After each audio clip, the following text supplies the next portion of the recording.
Thank you, John and Cora.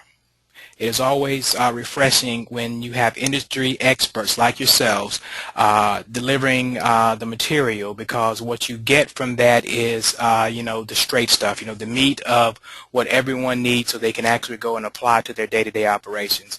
Now, if you recall, I believe it was John that mentioned that there were 5 trainings that the Florida Housing Finance Corporation was offering in the third quarter, this being the first of those 5.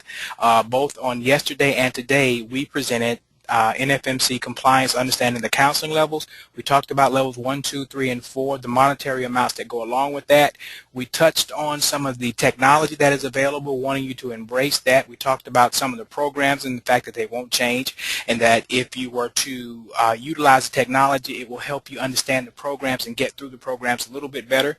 We talked about the interviews that we had with Florida Housing Finance Corporation, Wealth Builders, NFMC, and how we got best practices out of that interview, and hopefully that was information that you can use and you can apply to your operations right now today. Now, in session 2, which will be coming up here very, very soon here, September 10th and 11th, it'll actually be on foreclosure options and workout plans. And what this webinar will actually dive into is the changes that have come about with Freddie Mac and Fannie Mae as it relates to foreclosure. So you're going to want to make sure that you can attend that. Now, on a side note, in order to get the information first, because we are going to send you guys out details, but you're going to want to go to www.onlinehousingtraining.com, click on the sign up page, go all the way down to the bottom, and you will see that you can sign up for our newsletter.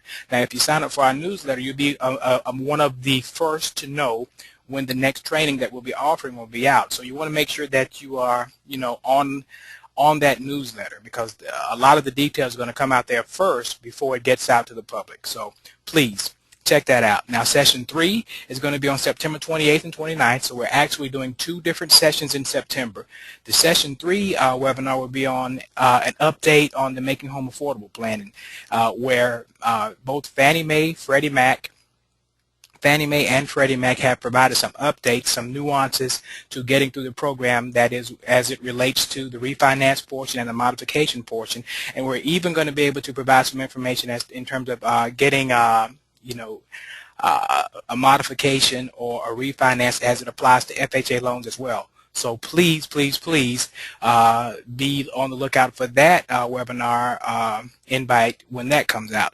Session 4 will be on October 15th and 16th, and that'll be actually discussing, going into the details of the role of credit counseling in foreclosure prevention, something that we've been hearing a lot about, and you guys have been asking for these details. So that one will be delivered in the month of October, and we will close out the year on November 2nd and 3rd by introducing a new tool. Well, not a new tool. We talked about this earlier in the year, but now that we've actually put it in play, we're going to talk about the decision tree as a tool in the intake process. Now, we know you guys are going to be clamoring for this information. Again, we're going to close out the year with the decision tree and using that as a tool in the intake process. So be on the lookout for that as we close out our year. And as always, we want to make sure that you guys do send us your suggestions, your ideas, because a lot of the information that we get comes from you, and we want to make sure that we're always delivering what you need in order to do your job. So with that, we'll close this out, and I do thank you all very much.